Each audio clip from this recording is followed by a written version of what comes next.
नमस्कार। राज्य शिक्षा शोध एवं प्रशिक्षण परिषद बिहार पटना में आपका हार्दिक स्वागत है।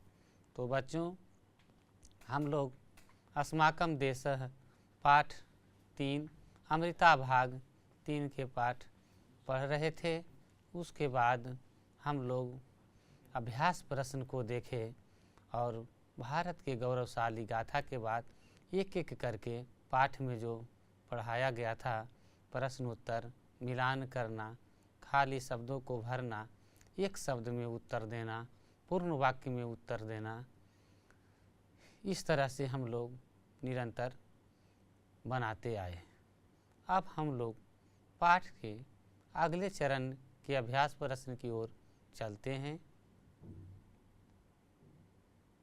संस्कृते अनुवादम कुरुत। हमारा देश भारतवर्ष कहा जाता है। तो बच्चों, इसको अनुवाद संस्कृत में करना है, जो कि पाठ में है। हमारा देश भारतवर्ष कहा जाता है। तो देखते हैं कि इसका अर्थ क्या, संस्कृत क्या होगा। अस्माकं देशः भारतवर्षं कथ्यते। तो अगला प्रश्न यही सप्तसैंधव क्षेत्र में वेदों की उत्पत्ति हुई। अत्रैव सप्तसैंधव क्षेत्र में वेदों की उत्पत्ति हुई। अत्रैव सप्तसिंधु क्षेत्रे वेदानाम उत्पत्ति अभवत्। तीसरा क्या है बच्चों। दक्षिण के निवासी प्रायः बद्री केदारनाथ की यात्रा करते हैं। तो इसका उत्तर होगा दक्षिणस्य निवासिनः प्रायः बद्री केदारनाथस्य यात्रां कुर्वन्ति।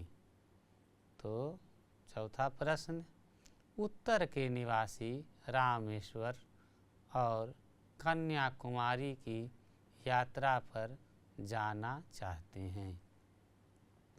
उत्तरस्य निवासिनः रामेश्वरं कन्याकुमारी च यात्रायां गन्तुम् इच्छन्ति।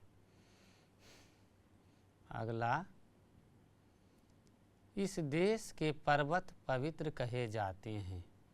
इसका क्या होगा उत्तर बच्चों। अस्य देशस्य पर्वताः पवित्राः कथ्यन्ते। इस देश का पर्वत पवित्र कहा जाता है। च, इस देश में वृक्ष पूजे जाते हैं। इसका संस्कृत होगा अस्मिन् देशे वृक्षाः पूज्यन्ते। अस्मिन् देशे वृक्षाः पूज्यन्ते। तो बच्चों, हम लोग हिंदी से एक एक करके संस्कृत बनाए। अब हम लोग देखते हैं पाठ का आगे अभ्यास प्रश्न। पदानि योजित्वा लिखत। संधि विच्छेद है, इसको संधि करना है।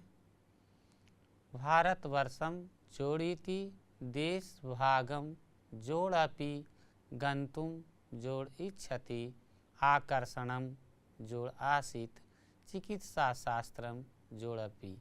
तो इस तरह से 5 दिए हुए हैं संधि, अलग अलग किया हुआ संधि विच्छेद, इसको संधि करेंगे। भारतवर्षम इति, अब यहाँ जुड़कर क्या हो गया बच्चों, भारतवर्षम इति, भारतवर्ष मिति, यहाँ है भारतवर्षम इति। अगला है देश भागम अपि, तो इधर हो जाएगा देश भागम अपि। गंतुम इच्छति, यहाँ हो जाएगा गंतुम इच्छति, गंतुम इच्छति। आकर्षणम आसीत, यहाँ हो जाएगा आकर्षणम आसीत।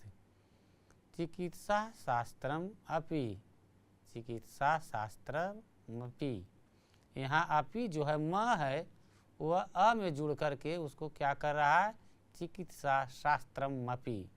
इस तरह से हम लोग एक एक करके सबको जोड़े। अब आगे चलते हैं। भिन्न प्रकृतिकं पदम चिनुत। इनमें जो भिन्न है उसको अलग करना है। कथ्यते, नीयते, मन्यते, अमन्यत, क्रियते, देशः, ग्रंथः, तीर्थयात्रिकः, जनः, लताः, उत्तरम, दक्षिणम, भारतवर्षम, वृक्षः, प्रदूषणम, कन्या, कुमारी, नदी, विज्ञानम, समस्या। तो इस तरह में देखते हैं कि कथ्यते, नीयते, मन्यते, क्रियते ये सब आत्मनेपदी का है। तो इसका उत्तर क्या प्राप्त होगा बच्चों? तो चलते हैं पहले प्रश्न की ओर।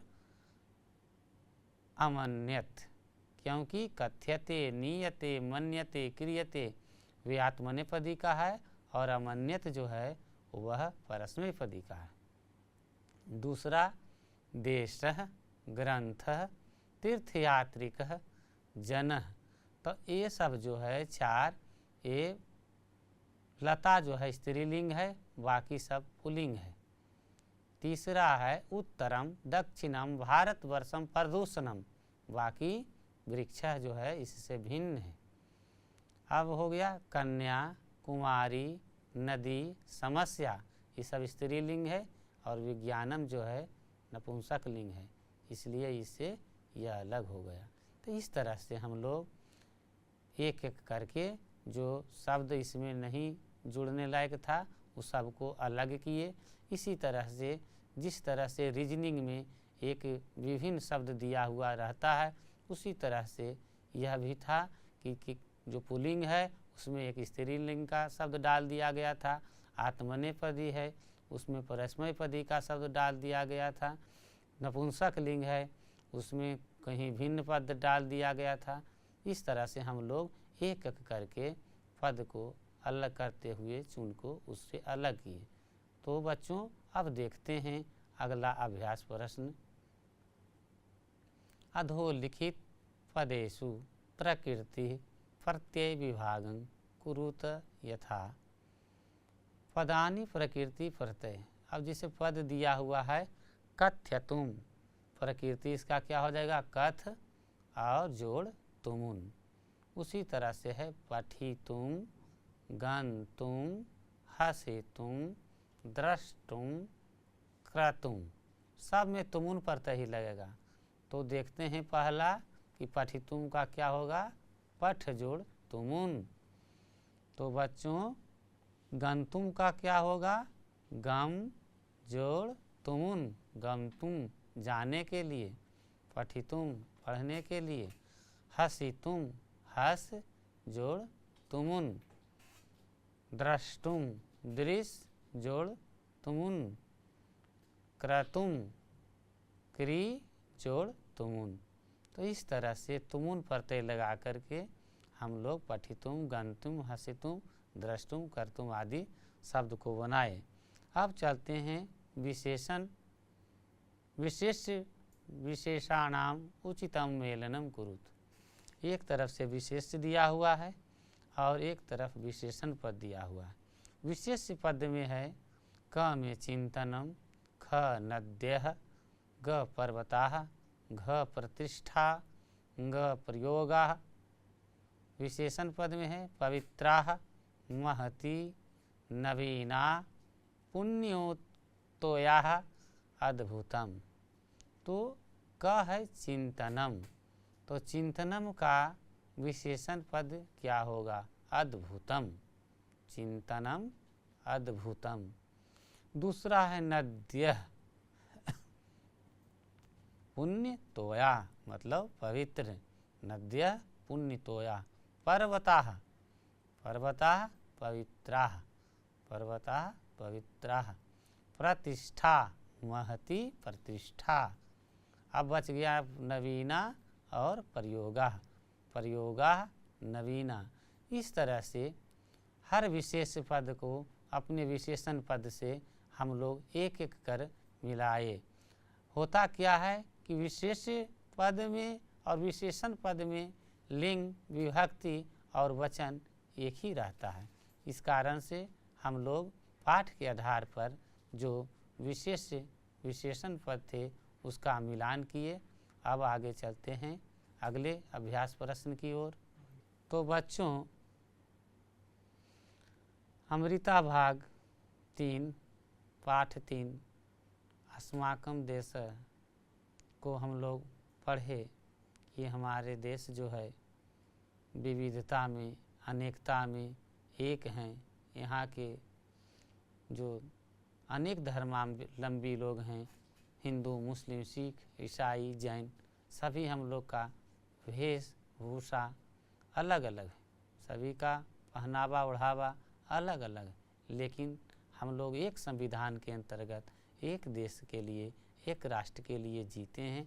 हम लोग भारत को वंदना करते हैं, प्रणाम करते हैं, नमस्कार करते हैं। इस तरह से भारत माता सभी के लिए वंदनीय है।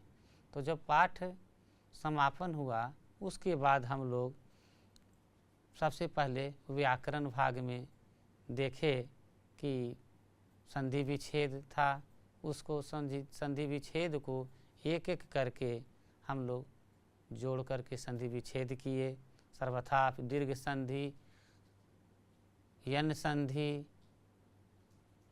वृद्धि संधि, जो भी संधि था सबको हम लोग संधि विच्छेद कर बताए। प्रकृति प्रत्यय को छोड़कर अगला प्रश्न अभ्यास प्रश्न था जिसका एक उत्तर देना था, एक शब्द में देना था। इस तरह के प्रश्न को हम लोगों ने देखा कि अस्माकं देशः की हमारे देश कौन है, क्या नाम है, भारतवर्ष। इस तरह से एक एक करके एक एक शब्द वाले प्रश्नों का उत्तर हम लोग पाठ के आधार पर दिए। उसके बाद मिलान करना था कि वेद कितने हैं, भारतवर्ष जो है वो क्या है, हमारा राष्ट्र है, शून्य की कल्पना किसने की, सीवी रमन क्या, तो एक वैज्ञानिक हैं। इस तरह से अरविंद, श्री अरविंद दार्शनिक हैं। सर्व शिक्षा क्या है, हमारे देश में जो शिक्षा के उत्थान के लिए कार्यक्रम चल रहा है, दोनों तरफ से मिलाना था। श्री राजेंद्र प्रसाद क्या थे, तो राजेंद्र प्रसाद एक अस्थित प्रज्ञ व्यक्ति, वह दुख सुख को समान समझने वाले व्यक्ति भारत के प्रथम राष्ट्रपति थे, उसका मिलान किए। तत्पश्चात अगले प्रश्न में रिक्त स्थानों की पूर्ति करें, जिसमें दर्शाया गया था कि हिमालय के कौन तरफ भारत है, तो दक्षिण है या उत्तर है, तो दक्षिण तरफ। दक्षिण भारत के लोग कहाँ की यात्रा करना चाहते हैं, केदारनाथ, बद्रीनाथ। भारत का जो गौरव है उसका ह्रास कब हुआ था, मध्यकाल में, प्राचीन काल में, तो उसका प्राचीन काल में। इस तरह से हम लोग भरे थे। डॉक्टर होमी जहांगीर भाभा क्या थे, तो वे एक महान वैज्ञानिक थे। और सभी तरह से किसका विकास हुआ, तो भारत देश का विकास हुआ। उसके बाद निम्नलिखित प्रश्नों का उत्तर देना था, जो हम लोग एक एक करके दिए। आशा रखते हैं कि हाँ आप लोग भी नोटबुक पर इसको चिन्हित किए होंगे, नोट किए होंगे कि हमारे देश को क्या कहा जाता है। इसका संस्कृत में बनाना था। अस्माकं देशः किं कथ्यते, उत्तर क्या था, अस्माकं देशः भारतवर्षः कथ्यते। वेदानाम आविर्भाव, वेदों का आविर्भाव किस देश में हुआ और वेद में क्या अद्भुत है। भारतवर्ष में विशाल मंदिर जो है वह निर्माण कैसे हुआ, कौन किया। गणित शास्त्र में शून्य की कल्पना किसने की, उत्तर प्राप्त हुआ भारतवर्ष। भारतवर्ष ने शून्य दिया और शून्य से दशमलव जो आज पूरे संसार में गणना होती है वह भारत की देन। उसके बाद हम लोगों ने एक वचन से बहुवचन बनाए, कथ्यते, कथ्यन्ते, आसित, आसन, इस तरह से वर्धितवन्तः करोति कुर्वन्ति, इस तरह से हम लोगों ने एक वचन बहुवचन किए। इच्छति इच्छन्ति, अधीयते अधीयन्ते, गतः गता, सदृशः सदृशा, वर्तते वर्तन्ते इत्यादि। फिर हम लोगों ने अनुवाद बनाया। हमारा देश भारतवर्ष कहा जाता है। यही सप्त सैंधव क्षेत्र में वेदों की उत्पत्ति हुई। दक्षिण के निवासी बद्रीनाथ केदारनाथ की यात्रा करते हैं। इस तरह से हम लोगों ने संस्कृत में अनुवाद किया। उसके बाद संधि की, भारतवर्षम इति देशभागम अपि, इस तरह से जोड़ करके हम लोग संधि किए।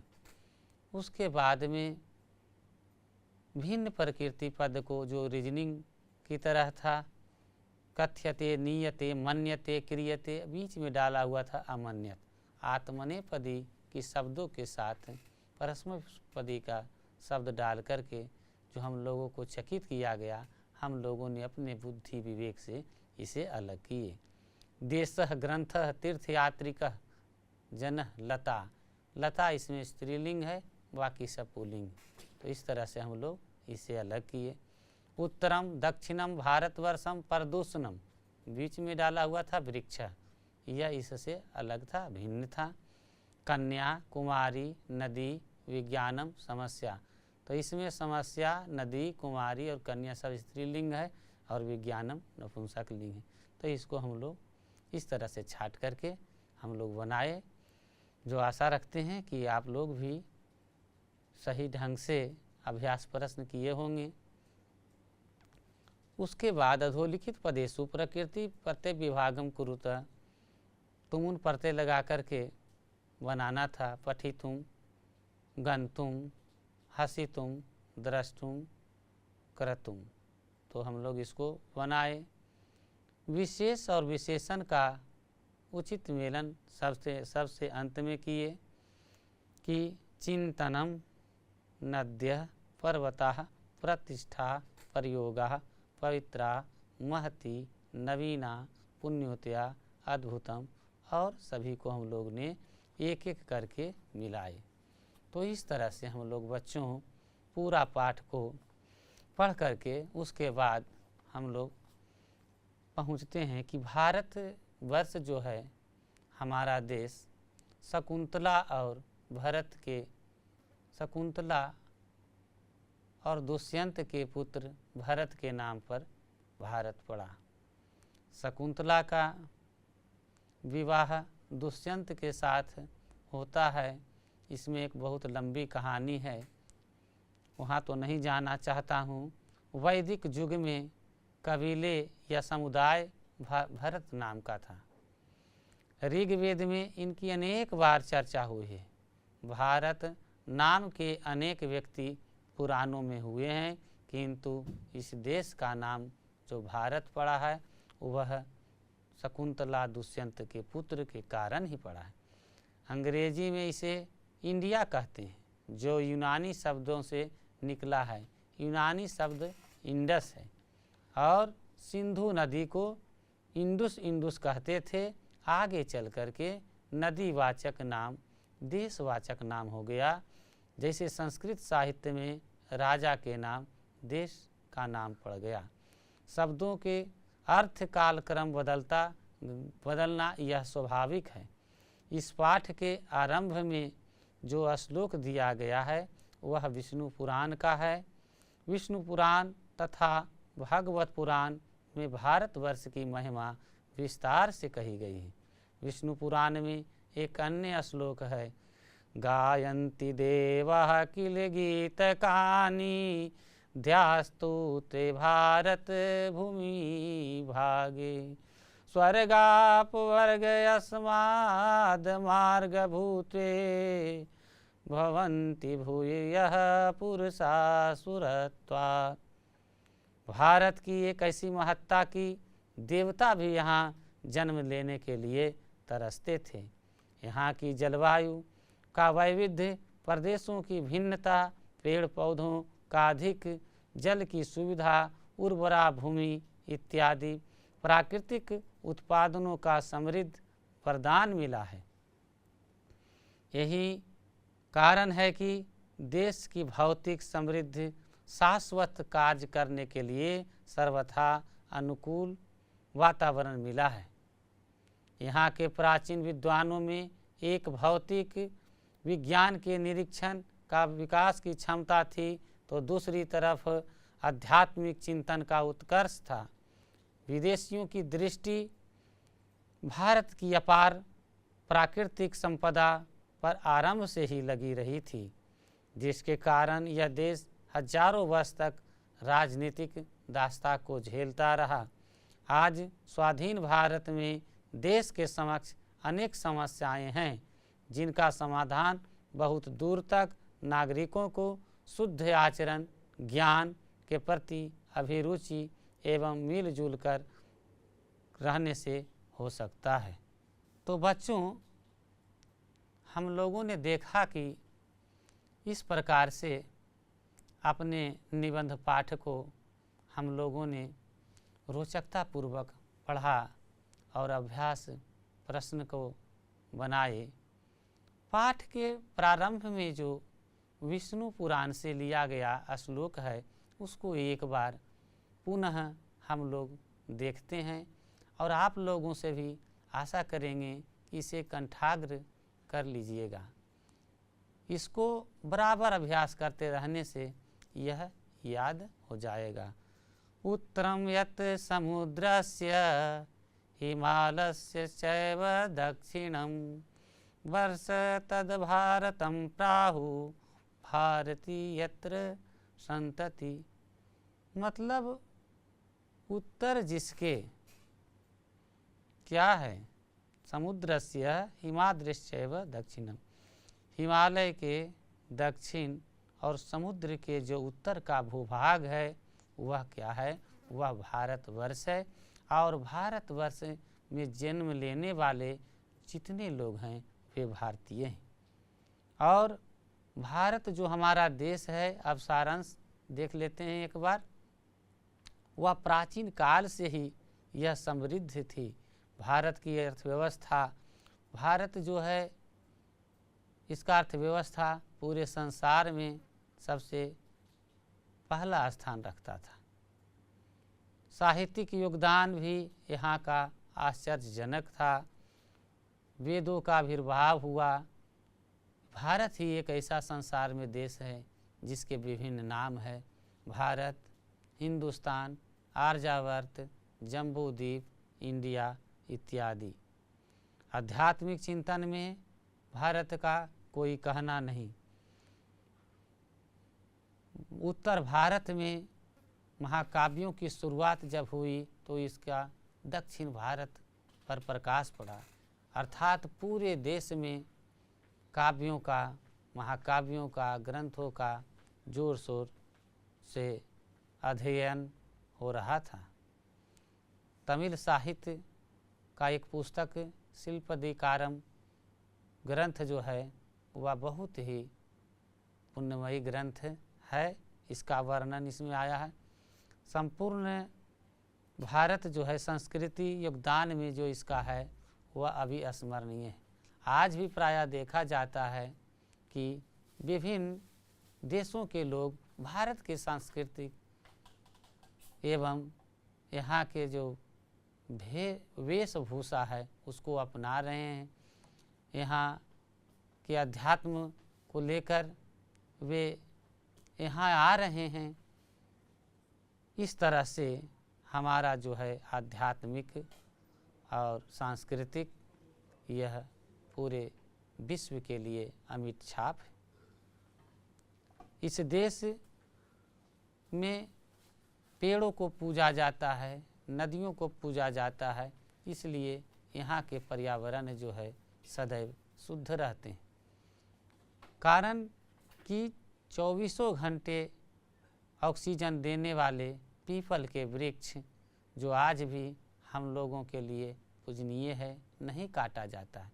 इसके पीछे वैज्ञानिक कारण के साथ साथ हमारे देश में इसको आध्यात्मिक कारण से जोड़ दिया गया है। हर घर में तुलसी की पूजा, कीटाणुओं का नाश करने वाला यह पौधा देखते हैं कि घर घर में लगा हुआ है। तो हर जो हमारा आध्यात्मिक कारण है उसके पीछे वैज्ञानिक कारण है और विज्ञान भी इसका रिसर्च कर रहा है। आज नासा हुआ, बहुत दिन पहले जब नासा नहीं था उस दिन भारत के विद्वानों ने ज्योतिष शास्त्र के संबंध से पता लगा लेते थे कि कब ग्रहण हो रहा है, कब पूर्णिमा है, कब अमावस्या है। यह ज्योतिष विद्या पूरे संसार के लिए आश्चर्यजनक था। तो इस तरह से हम भारतीयों को गर्व होना चाहिए और विज्ञान के क्षेत्र में डॉक्टर होमी जहांगीर भाभा, साराभाई, विक्रम साराभाई, मेघनाथ साहा इत्यादि वैज्ञानिक जो हुए गौरव को बढ़ाए। महात्मा गांधी जैसे कर्मवीर, श्री रविंद्रनाथ ठाकुर जैसे साहित्यकार, अरविंद सदृश दार्शनिक, राधा कृष्ण जैसे शिक्षक और राजेंद्र प्रसाद जैसे स्थिरप्रज्ञ महापुरुष ने भारत के गौरव को बढ़ाया। कृषि के क्षेत्र में नया प्रयोग आज भी देखने को मिल रहा है। अंतरिक्ष क्षेत्र में भारत बहुत आगे बढ़ चुका है और सभी क्षेत्रों में भारत जो है संसार के लिए अग्रगण्य है और निरंतर हमारा भारत पहले भी सबसे आगे था और निरंतर वह बढ़ रहा है। एक दिन पुनः वह विश्व गुरु कहलाएगा। इसी आशा और कामना के साथ आप लोग अपने पाठ को, अपने अभ्यास प्रश्न को देखेंगे। फिर मिलते हैं अगले वर्ग कक्ष में। तब तक के लिए नमस्कार, धन्यवाद।